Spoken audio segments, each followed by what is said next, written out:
In this video, we'll discuss uh, implementation for an undirected graph that extends the implementation in the textbook. The main issue is the implementation in textbook. It's that assumes a constant graph. What will allow in this new implementation is to also add and remove vertices, and also to be able to add and remove edges dynamically during the use of the graph.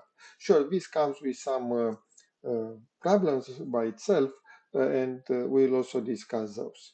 So let's look at the API for an interface for an undirected graph. And what we'll have some methods for treating the vertices and some methods for treating the edges.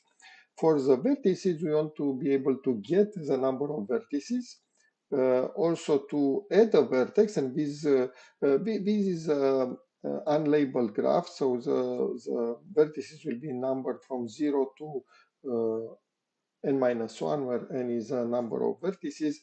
So when we add a new vertex, will be at the end, so it will have the index n. And when we remove, the problem is that we need to remove, to be able to remove any vertex. So what we do at the remove, we take the last vertex and replace the remove vertex with the last vertex. Instead of renumbering all the vertices, we renumber only the removed one that will disappear, and the last one will have the index of the removed one. So this will allow efficient implementation of the remove.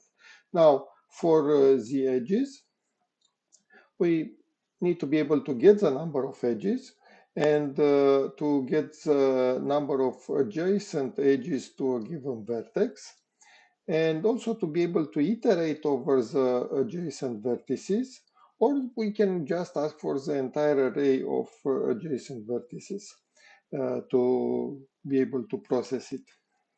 Now, as with vertices, we need to be able to add an edge, specifying the two vertices for that edge. This is undirected, so doesn't matter in which order you specify them, you need to be able to add the same edge, and also to remove an existing edge specifying the two vertices. And same thing like before, doesn't matter in which order you specify them, it needs to remove the entire vertex. Now, this is the interface.